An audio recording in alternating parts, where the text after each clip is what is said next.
सभी को इकट्ठा होकर धर्म का पालन करना और धर्म की रक्षा करना। एक आध दो कहानी कहता हूं।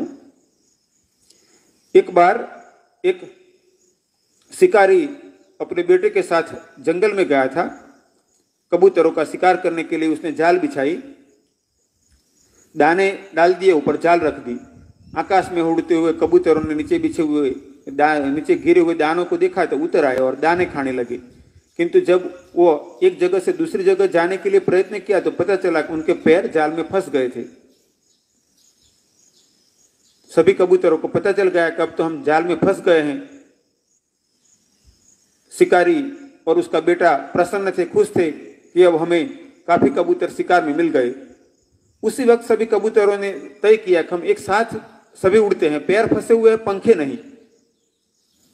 तो सभी कबूतरों ने अपनी पंख फैलाई और उड़ने लगे। इतने सारे कबूतर थे कि उनके प्रयत्न के कारण पूरी जाल के साथ ही कबूतर उड़ गए। उसे देखकर शिकारी का बेटा वो कहने लगा, पिताजी हमारे तो दाने भी गए और जाल भी गई। शिकारी ने कहा, बेटा देख तो सही अभी आगे क्या होता है। थोड़ी देर आगे जाने के बाद कबूतरों में झगड़ा हो गया।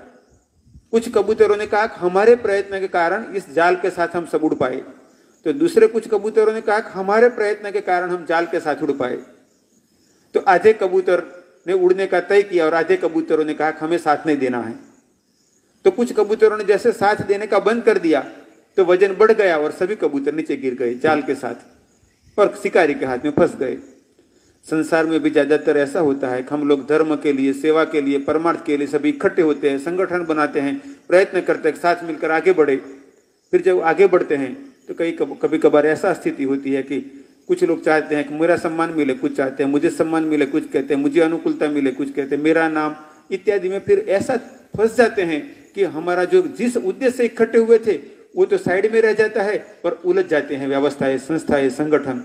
हम सब मिलकर प्रयत्न करें, सत्ता, सम्मान, सुविधा इत्यादि को गौण करें और उद्देश्य को आगे बढ़ाए कि हम सब मिलकर हमारे सनातन धर्म और हमारी परंपराएं, हमारे देवस्थान, हमारे शास्त्र, हमारी संस्कृति इसकी रक्षा करें।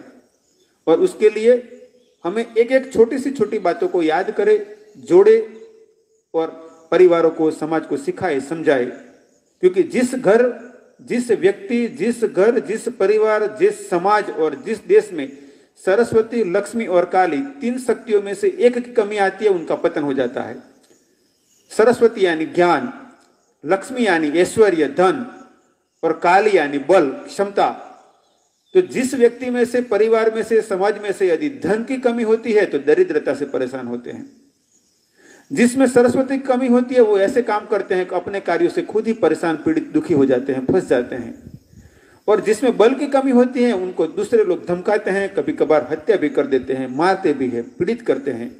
हमें अपने समाज को सरस्वती यानी ज्ञान से बलवान करना है, लक्ष्मी यानी धन से बलवान करना है और काली यानी क्षमताओं से बलवान करना है कि हम अपने धर्म की, अपने परिवार की, अपने समाज की सुरक्षा कर सके।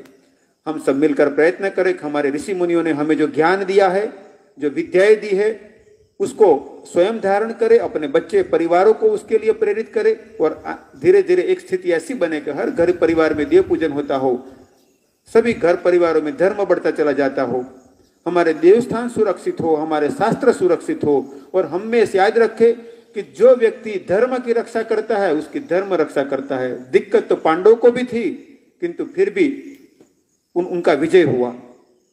और कौरव बहुत थे, 5 पांडव थे और 100 कौरव थे, फिर भी आखिर में पांडवों का ही विजय हुआ क्योंकि उन्होंने धर्म का पक्ष चुना था।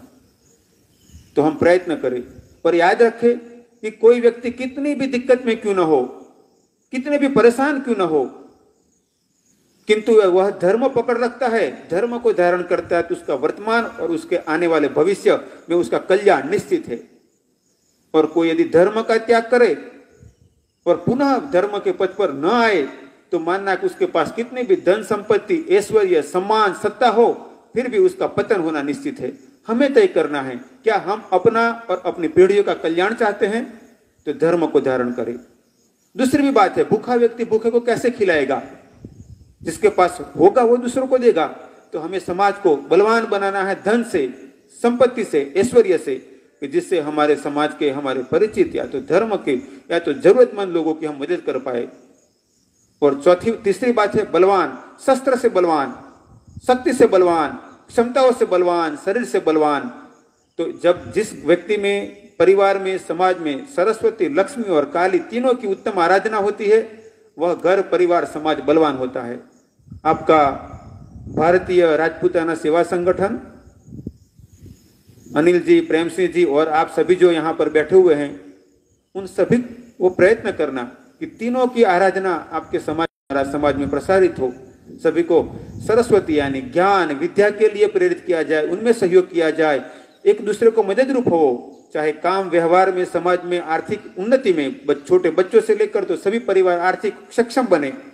इसमें एक दूसरे के परिचय, एक दूसरे की क्षमता काम आए और समाज सभी प्रकार से बलवान बने, शरीर से भी बलवान, शस्त्र से भी बलवान और क्षमताओं से बलवान। जो समाज सरस्वती, लक्ष्मी, काली से बलवान होगा, जिस समाज धर्म का पालन करता होगा और संगठित होगा, निश्चित मानो उसका भविष्य उत्तम है, उसका कल्याण होगा, देव शक्तियों की भी उस पर कृपा उतरेगी। आज यहाँ इकट्ठे हुए आप सभी को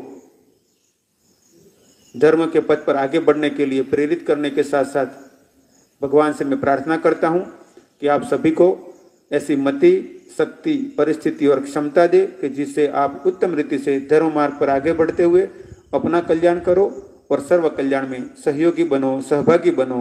अंत में एक आध भजन की 2-3 पंक्तियां कहता